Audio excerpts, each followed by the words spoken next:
Hello friends, I am glad to see you again. Today I will talk about the HOA, which says I am too rich. The first time the clipboard parade came up my drive, I was calibrating the flow regulators on a new drip line and thinking about a quarterly board meeting I was supposed to chair that afternoon, remotely from the farmhouse office. My day had begun with 2 strong coffees and a peaceful walk through rows of apple trees dusted in the pale shimmer of morning. And I remember thinking the world felt unusually orderly. Then 4 golf carts materialized on my gravel road like a slow-moving centipede with high-vis vests, and a woman with a peroxide bob stepped out, clutching papers the way a lifeguard carries a rescue tube. She introduced herself as Beryl, acting president of the homeowners association that governed the subdivision built along the edge of my property. Behind her were 3 people who seemed to be balancing their confidence on the tips of their clipboards. A tall man with a jaw like a clothes hanger, who later said his name was Taryn, a short woman with a no-nonsense bun called Mel, and a tense man with mirrored sunglasses who didn't introduce himself at all. I recognized them by function if not by face. The type that speaks in capital letters and believes the first sentence of any conversation should be a demand. "Sir," Beryl said, pointing her pen at my gate as if it had personally offended her, "we're here to resolve several issues. The main thing is we're going to need keys to this gate so we can access the greenway you're supposed to be sharing." I glanced from them to the gate. It was welded steel, 8 feet tall, and attached to 373 acres of land I had bought 8 years earlier, free and clear, before a single cul-de-sac light had been poured.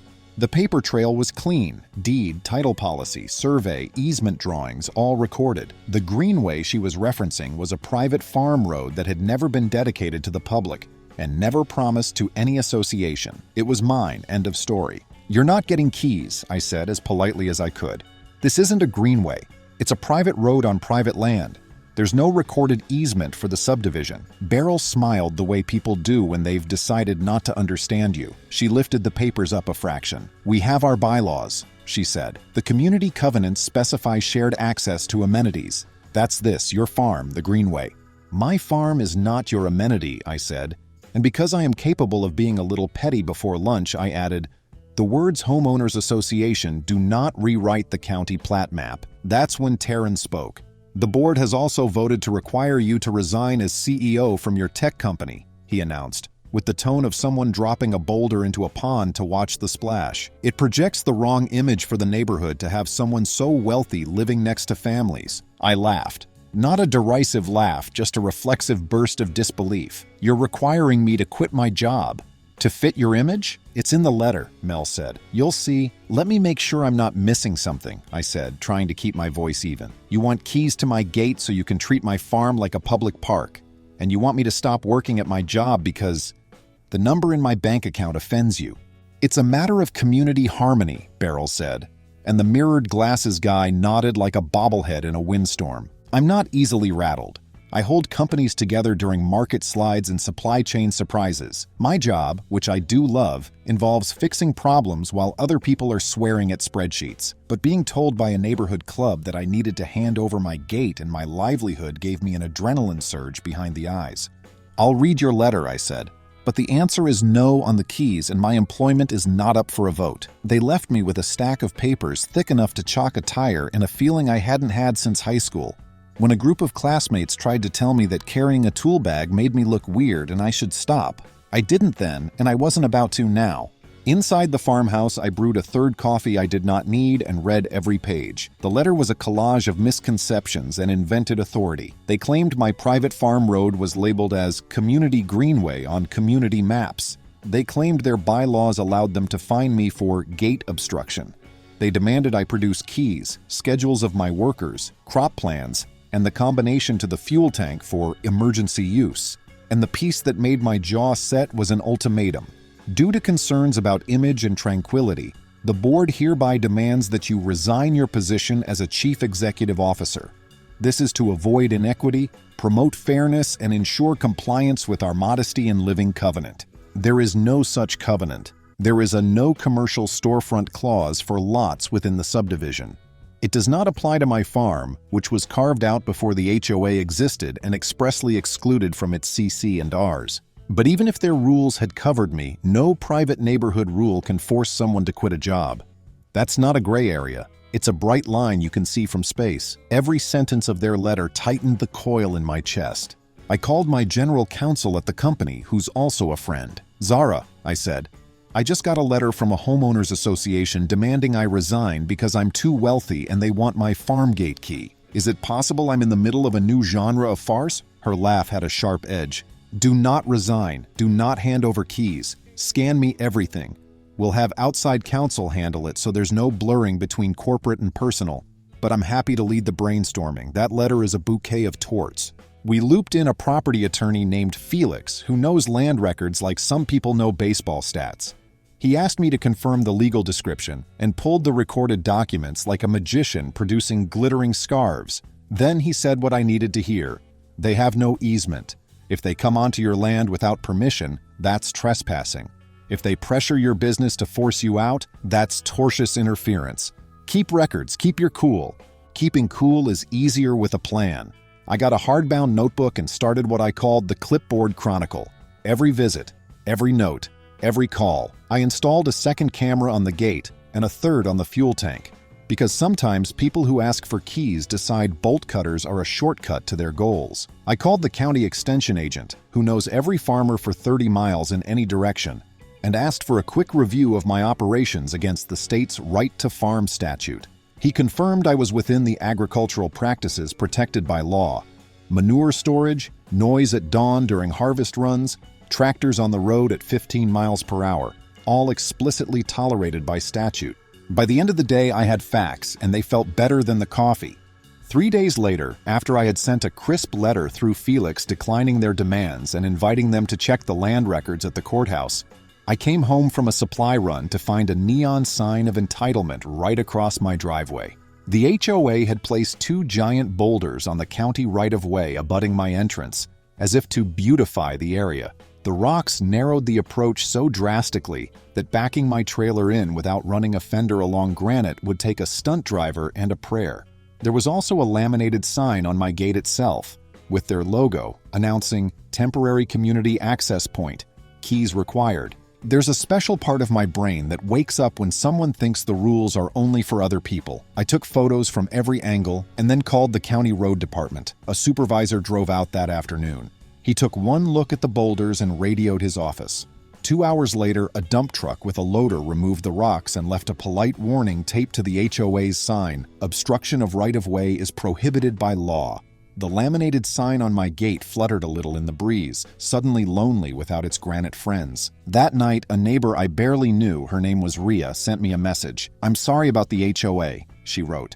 "They've been intense since the new board took over. If you ever need someone to witness what they do, I walk my dog past your drive every morning." I thanked her more sincerely than a message bubble can express. The next day, a new letter arrived. This one had more bark and less grammar. The basic theme was the same: keys, access, my job. I forwarded it to Felix, who replied within the hour, "We'll respond in due course. Meanwhile, do not engage except to say all communications must be in writing." I intended to follow that advice, but the HOA made it hard when, 2 mornings later, Taryn stood at my gate again, this time with a locksmith. I walked down, phone recording in my pocket. "What's happening?" I asked, already counting to 10. "We're rekeying for the community," he said, as if a community locksmith traveled the countryside doing charity work on strangers' locks. "No," I said, "back away from my gate." I kept my voice as flat as a pond at dawn. Beryl, appearing from behind the locksmith like a stage direction come to life, said, "We're done being patient. Our bylaws say we control amenities. It's time you participate." "My gate is not your amenity," I said. And because I'm a problem solver by trade, I also said, "I'll meet you halfway." Beryl tilted her head in a way I later learned meant she thought she'd won. "Go on," she said. "You say the community wants access to farm life," I said. "I'll build a small fenced area along the property line where residents can come by appointment to see the operation safely. No heavy machinery, no open ponds, no livestock hazards. I'll call it an education zone. I'll even put a picnic table. I'll give you a key to that gate. But the main gate stays private. The roads stay private, and no one interferes with the actual farm." Taryn scoffed. "We want the whole thing." "What you want and what's lawful are not the same," I said. "The offer stands. Take it, and we find a way to coexist. Refuse, and I'll spend my free time making sure a judge tells you the same thing I just did." They left without an answer. I knew my offer was generous. It would cost me a chunk of money and a sliver of peace, but it would also be strategic because I had read my state's agritourism statute last night, and opening a clearly marked limited access area with posted warnings and a waiver process would give me additional liability protection. Malicious compliance would be too cute. This was meticulous compliance with the law and a way to document their refusal if they insisted on a fight. I built the farm education courtyard in a week with help from 2 of my crew, Joss, who can make a straight fence post look elegant, and Mara, who has a gift for signage that even a bored teenager will read. We installed a clean, wide gate that faced the subdivision, not my main drive. On the fence, on aluminum, we posted the text straight from the statute. Warning, under state law, an agritourism professional is not liable for an injury. And so on, with the precise phrases the law requires in letters tall enough to read from a slow-moving golf cart. Inside the courtyard, we set up a demonstration raised bed, a hand-washing station, a couple of benches, and a ring of straw bales with laminated cards that explained crop rotation, pollinator habitats, and why tractors sound like they do at dawn. We also installed 3 cameras and a motion light. Then I wrote a letter on my farm letterhead offering the key to this education gate to the HOA, with clear conditions: online signups, daylight hours, no dogs, no climbing, adult supervision required. I even offered to host 2 farm days a year for free if they wanted to bring kids and make it wholesome. I CC'd Felix, and because I wanted sunlight on this, I CC'd the county extension agent as well. The reply came back from the HOA 5 days later.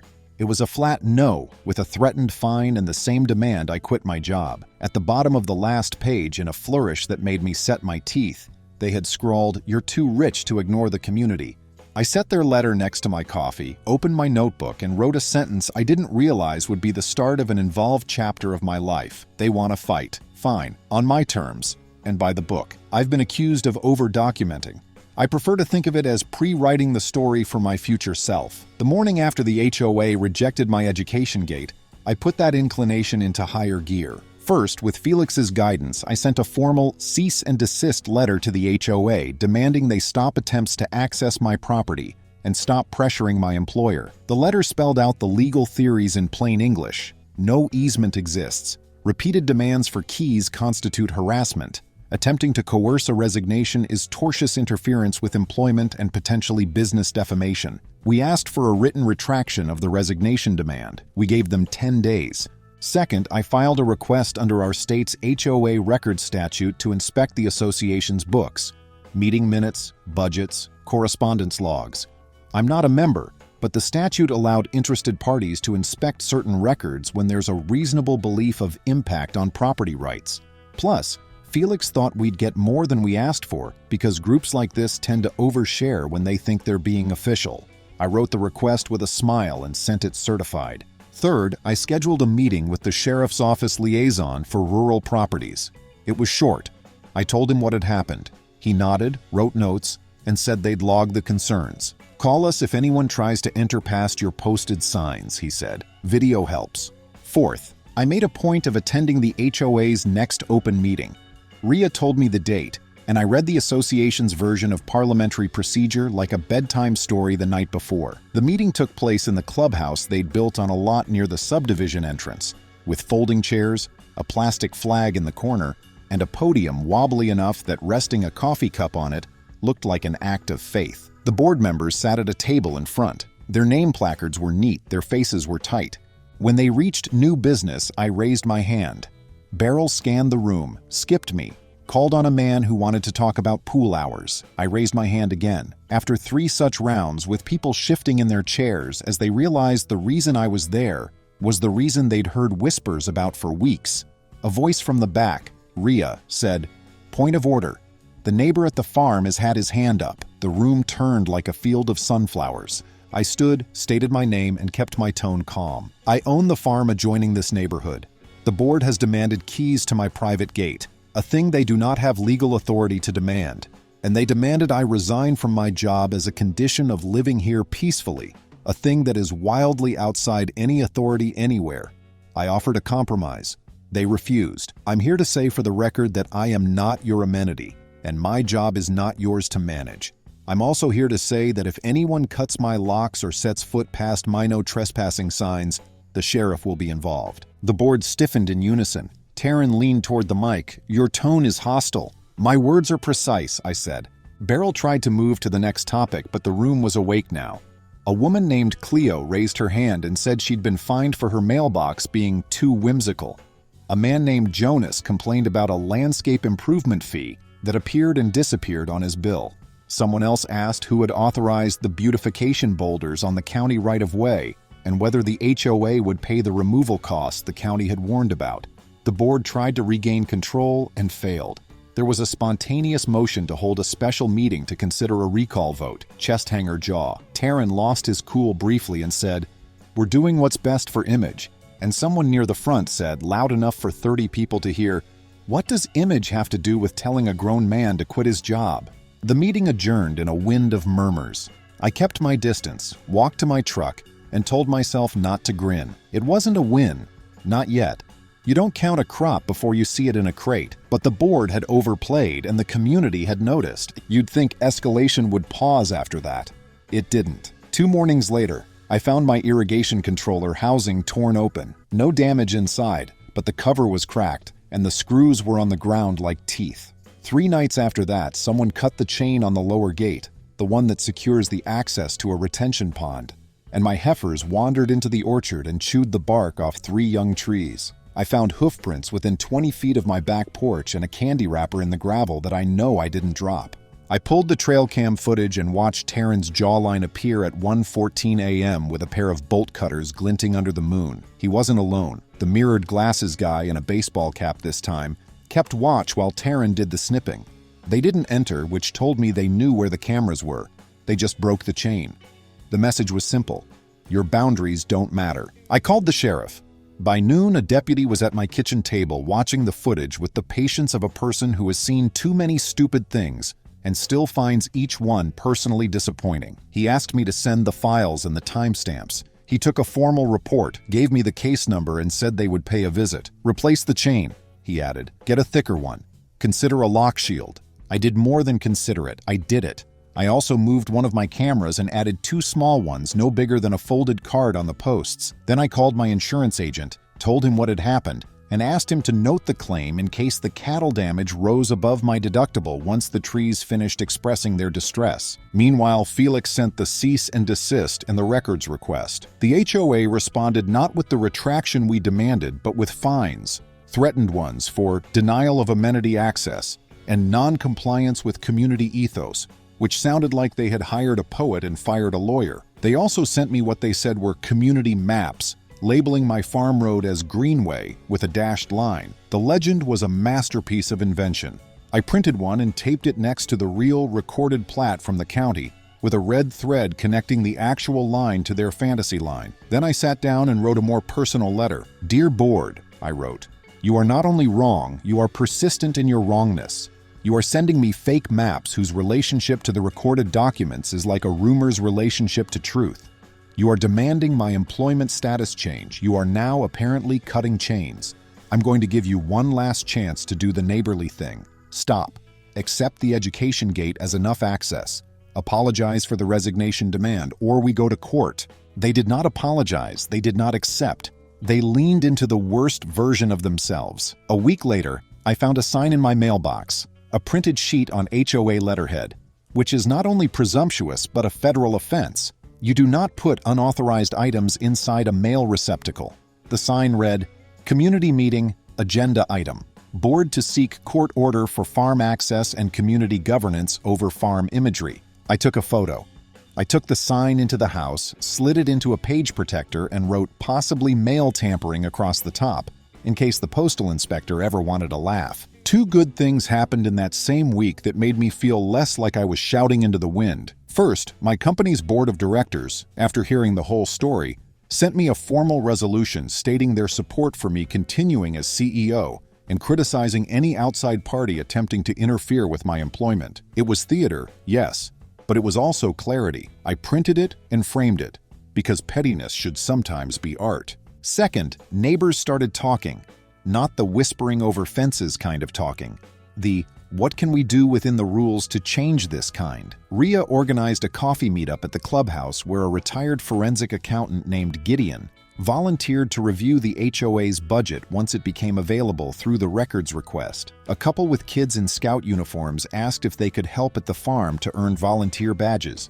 Perfectly timed because my pollinator meadow needed mulching and I was short on free hands. In exchange, I let their troop use the education gate for an afternoon, signed the waivers, and watched as 10 small humans learned the difference between a honeybee and a yellow jacket, while smiling so hard my cheeks hurt. I sent a photo of that wholesome scene with my next letter to the HOA because it perfectly captured the thing they claimed to want: community enrichment achieved without violating anyone's property rights.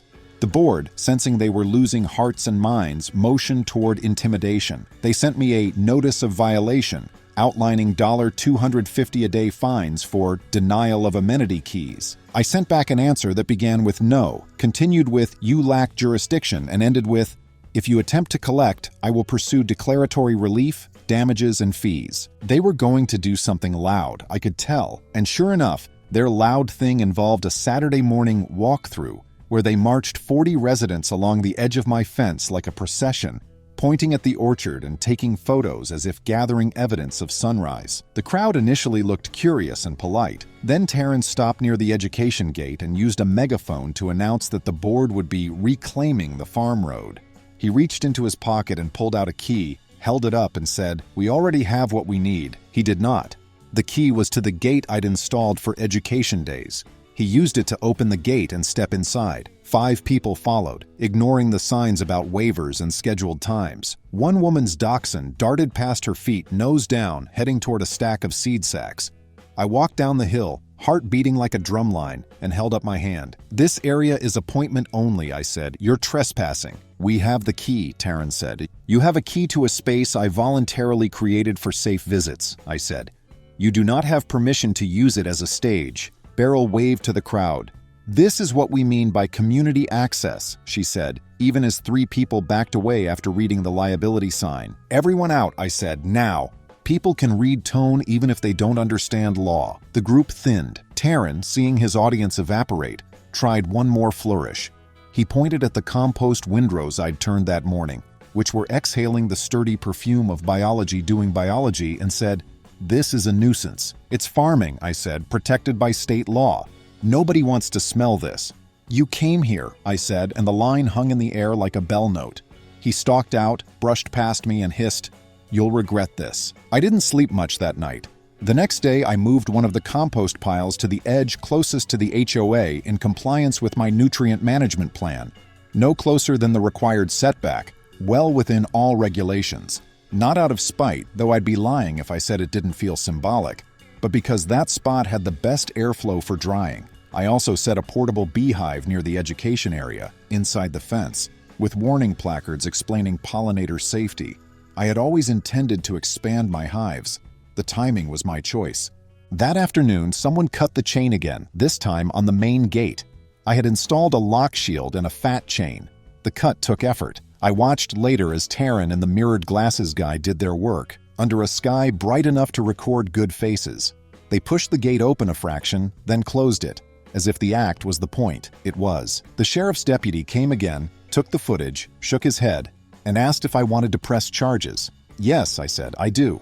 Walking into the courthouse to file a criminal complaint for trespass and property damage is not a thing I thought would be part of my year, but it was. I wore a clean shirt, brought a stack of printouts, and told the clerk that if they wanted a masterclass in boundary violations, I had a film to show them. The charges moved forward, and the deputy served Taryn a summons 2 days later. The HOA responded with a blast email to residents calling me combative and unneighborly, which backfired because they attached a photo of the cut chain as if it were just scenery. Gideon, the retired accountant, printed the email, highlighted the photo, and asked at the next open meeting, "Why is the board cutting chains?" By now, I wasn't pretending timing wasn't strategic. Felix had prepared a civil suit for declaratory judgment, asking a judge to officially declare that the HOA had no easement and no right to access my land, and a claim for tortious interference related to the demand that I resign as CEO. We were ready to file. Before we did,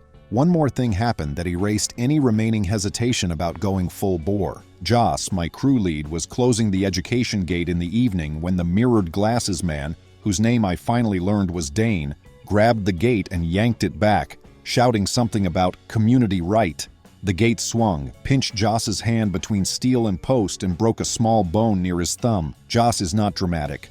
He went pale, sat down slowly, and said, "I think I need ice." We got him to urgent care. The doctor wrapped his hand, took an x-ray, and told him to rest it for weeks. I filed a report with the sheriff. The deputy put attempted battery in his notes. The next morning, we filed the civil suit. The complaint ran 30 pages and read like a calm person explaining obvious things to a wall. The recorded deeds, the absence of easement, the state statutes, the HOA's non-jurisdiction, the letter demanding my resignation. We included photos, the community map fiction, the mailbox sign, the video stills of the bolt cutters, and a letter from my company's board confirming my employment and urging the HOA to stop. We asked for an injunction, damages, and attorney's fees. Word traveled faster than a rain rumor. By dinner the day we filed, my phone pinged with texts from neighbors. "About time," one said. "We're with you," said another. The HOA board sent a furious email denouncing outside influence and accusing me of trying to monetize the neighborhood. They scheduled an emergency board meeting, closed to non-members. The following day, a resident sent me a screenshot of a private message from Beryl to a handful of board loyalists. "We need to teach him he's not better than us." I printed it, added it to the file, and whispered to the empty room, "Thank you for writing the closing argument." What I didn't know then was how much their financial position would soon matter. Gideon, peering into the association budget as part of the records request we'd pried open with the threat of court, found line items that made his eyebrow do a single impressive arch. The board had collected a special assessment for clubhouse flooring upgrades, but the checks had gone to a shell business registered to Dane's cousin. The sums weren't massive, but they were real. There were reimbursements for security patrols that looked suspiciously like gas reimbursements for Taryn's golf cart. And the boulder beautification, the right-of-way obstruction, had been billed at a rate that suggested they were renting stones from a jewelry store. Gideon compiled this in a tidy report and circulated it to a growing group of residents who were circulating a petition for a special meeting to recall the board. Petitions flowed like a small creek after a good rain. Within days, they had the required number plus a cushion.